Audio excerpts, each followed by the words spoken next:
ढोलकपुर में एक बार फिर मौत का साया मंडरा रहा था। साहुर जो गांव का रक्षक था, आज खुद उस विशाल नाग के जादू में पूरी तरह जकड़ा हुआ था। हर तरफ वह नाग अपने मुंह से आग बरसा रहा था। लोग जान बचाने के लिए इधर उधर भाग रहे थे। उधर गांव वालों की बात सुनकर महाराज रायस्टर अपने कुछ सेनापतियों को साथ लेकर गांव की तरफ निकल पड़े।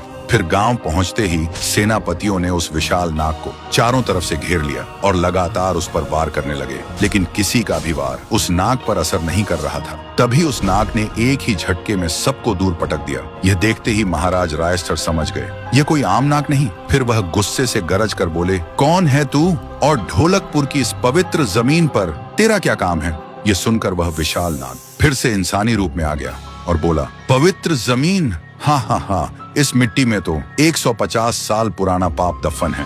150 साल पहले जब गांव वालों ने साहुर पर चोरी का इल्जाम लगा के उसे सूखे पेड़ पर उल्टा लटका के तड़प तड़प कर मरने के लिए वहीं छोड़कर चले गए थे, तब एक काला जादू करने वाला तांत्रिक वहां आया था। फिर वहीं से उसने साहुर का टपकता हुआ खून एक मिट्टी के बर्तन में इकट्ठा किया और वह तांत्रिक एक कब्र खोदकर एक सड़ी हुई लाश का कंकाल निकाला। फिर उस कंकाल के ऊपर एक सांप रखा और उसी कंकाल और सांप पर साहुर का खून चढ़ाया और साथ साथ भयानक काले मंत्रों का जाप करने लगा। और इसी तरह साहुर के खून और उस काले जादू से मेरा जन्म हुआ, लेकिन पैदा होते ही मेरी भूख आग की तरह जल रही थी, इसलिए मैंने मुझे पैदा करने वाले उसी तांत्रिक को ही जिंदा निगल लिया। उसके बाद मैं गहरे समुद्र के अंधेरे में चला गया, लेकिन 150 साल बाद मेरी भूख फिर से लौट आई है। और जब मैं ढोलकपुर आया तो देखा यहाँ का रक्षक बनकर साहुर खड़ा है। देखते ही मैं समझ गया था कि जब तक ये ढोलकपुर का रक्षक है मेरी भूख कभी नहीं मिटेगी।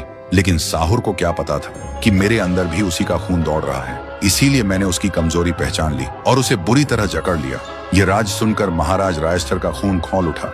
उन्होंने बिना एक पल गंवाए अपनी तलवार उठाई, लेकिन तभी वह शैतान विशाल नाग का रूप लेकर सीधा रायस्टर पर वार किया। उसका वार इतना जोरदार था कि महाराज रायस्टर हवा में उड़ते हुए दूर जाकर गिरे।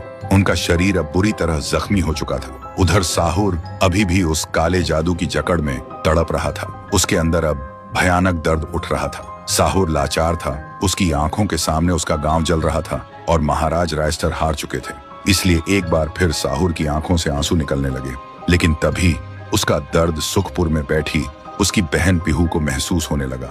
तो दोस्तों, क्या पीहू ढोलकपुर आकर अपने भाई साहुर को बचा पाएगी और क्या वह अकेले उस विशाल नाग को रोक पाएगी? अगर देखना चाहते हो तो इस वीडियो पर 1 लाख लाइक्स पूरे कर दो और कमेंट में लिखो नेक्स्ट पार्ट जल्दी लाओ।